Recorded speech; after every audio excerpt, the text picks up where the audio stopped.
Father, and of the Son, and of the Holy Spirit.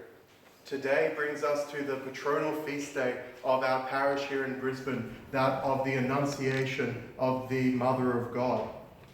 The words that are that Annunciation is translates as good news, and the same word that translates gospel.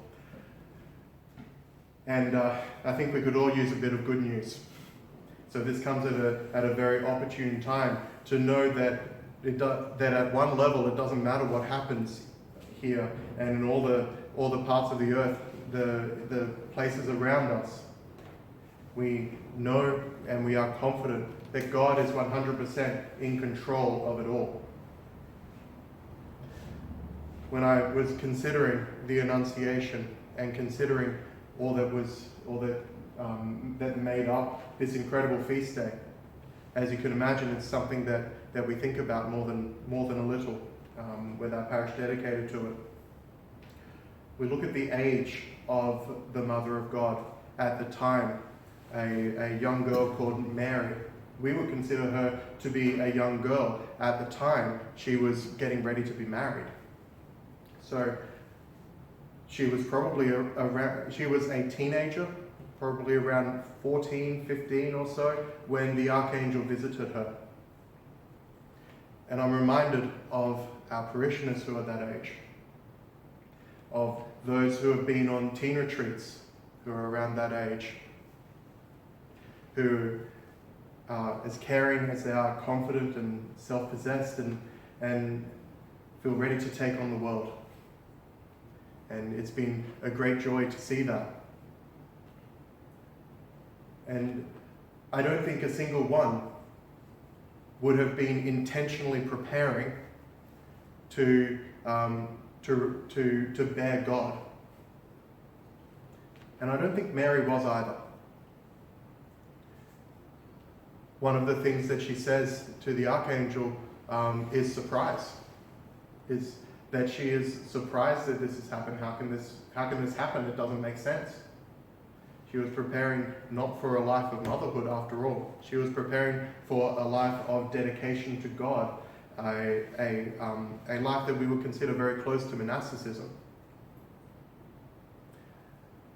What this should teach us is a little something about how we are called.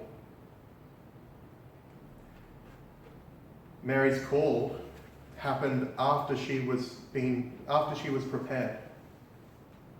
But she didn't know what she was being prepared for. She was prepared, though, she herself made an offering of herself. Whatever it was that God wanted of her, that is what she would follow. Behold, the handmaiden of the Lord, as our liturgy reading ended. Be it unto me according to your will. Our own calling, and there are many, the principal calling doesn't change. The principal calling is for us to be saved and come to a knowledge of the truth, because we know that this is what God desires. How this happens, the context of what we will offer to Christ our God, this will vary.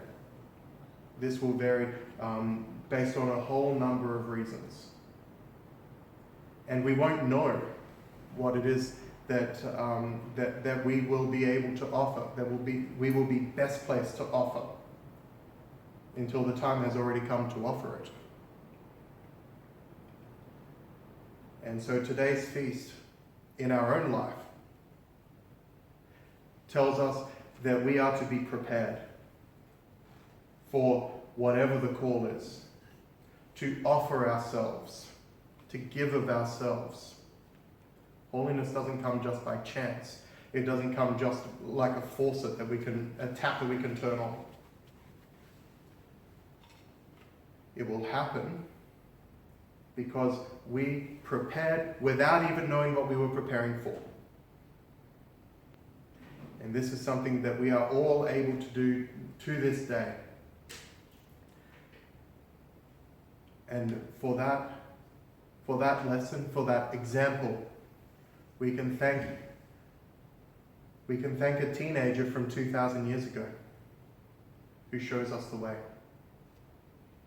Who shows us that sometimes what we prepared for, the honourable thing, the noble thing, even the holy thing that we are prepared to offer, won't always happen in the way that we think it will.